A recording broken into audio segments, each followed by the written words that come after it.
आजाद Hindustan live, सच के साथ। कांग्रेस उम्मीदवार उत्तम पाल ने ओंकारेश्वर दर्शन के साथ किया चुनाव प्रचार का शंखनाद। मांधाता विधानसभा उपचुनाव में टिकट मिलने के बाद पूर्व विधायक ठाकुर राजनारायण सिंह अपने पुत्र कांग्रेस प्रत्याशी उत्तम पाल सिंह परिवार और बड़ी संख्या में विधानसभा क्षेत्र के कार्यकर्ताओं और लाव लश्कर के साथ ज्योतिर्लिंग ओंकारेश्वर पहुंचे।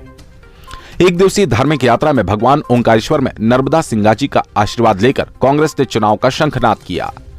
भगवान एवं मतदाताओं का आशीर्वाद लेने पहुंचे कांग्रेस प्रत्याशी उत्तम पाल सिंह का स्वागत कांग्रेस कमेटी की ओर से गोपाल खंडेलवाल और कार्यकर्ताओं ने बस स्टैंड पर किया। विशाल रैली में लाव लश्कर के साथ कांग्रेस कार्यकर्ता कोटी तीर्थ घाट पहुंचे।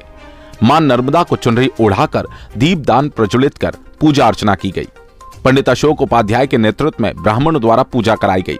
उसके बाद ज्योतिर्लिंग ओंकारेश्वर पहुंचकर बाबा से विजयश्री का आशीर्वाद प्राप्त किया। तत्पश्चात लाव लश्कर के साथ सिंगाजी के लिए रवाना हुए। ओंकारेश्वर एवं सिंगाजी से धार्मिक दर्शन पश्चात मांधाता विधानसभा चुनाव का श्री गणेश किया।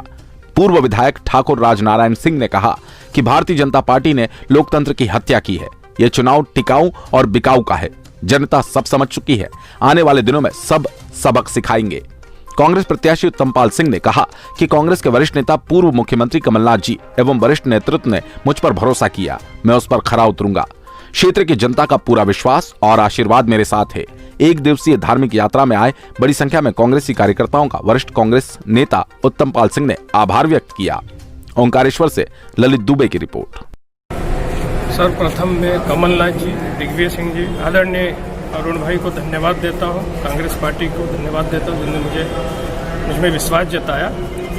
और यहाँ जो लड़ाई है, ये लड़ाई जो है टिकाऊ की है। जो कांग्रेस पार्टी के जो प्रत्येक व्यक्ति ने जो विश्वास जिता के उसको सत्ता में भेजा था, विधानसभा में भेजा था, उनको धोखा देकर जो गए हैं, तो कांग्रेस का एक एक कार्यकर्ता सबक सिखाने के लिए तैयार है और आने वाले समय में उनको जनता माफ नहीं करेगी। आदरणीय बाबा साहब अम्बेडकर ने जो संविधान बनाया है उसको इनने खंडित किया है और ऐसे लोगों को जनता कभी माफ नहीं करेगी।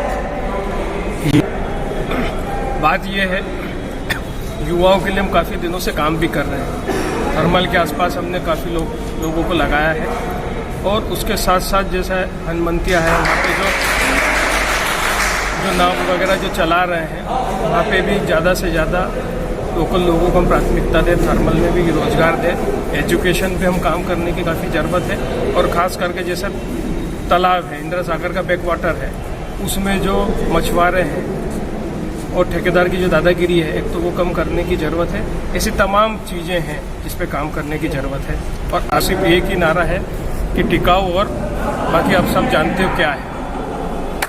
इसका मुद्दा एक तो ये है कि भारतीय जनता पार्टी ने लोकतंत्र की हत्या करी और एक खरीदी बिक्री का जो ये गेम चला है, तो ये चुनाव जो है बिकाऊ और टिकाऊ का चुनाव है। दूसरा ये है कि किसानों के साथ में बहुत अन्याय कर रहे हैं।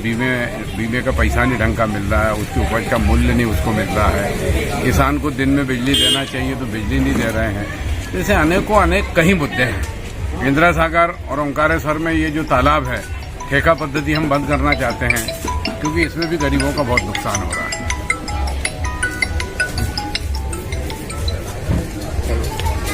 और शिवराज ने इतने मुद्दे दे दिए हैं कि मुद्दे की कोई कमी नहीं है। हिंदुस्तान को कहाँ ले गए? जीएसटी में फेल हो गए, नोटबंदी में फेल हो गए, कोरोना में फेल हो गए और कमी भी हुई, वित्तीय प्रबंधन में फेल हो गए। आज भारत सरकार क्या कर रही है? हर चीज निजीकरण में जा रही है। लोगों की स्थिति इतनी खराब है कि लोगों के खाने पीने की भी व्यवस्था नहीं है। ये ओंकार जी को ही देख लीजिए, कोरोना में कौन पूछने आया ओंकार जी में? यहाँ तो भगवान के सिराने लोग जिंदे थे ना। अर्थव्यवस्था चरम पे चली गई। पट्टे का जहाँ तक झगड़ा है, पट्टे लोगों को मिलना चाहिए। क्या लोगों को तुम नर्मदा में फेंक दोगे क्या?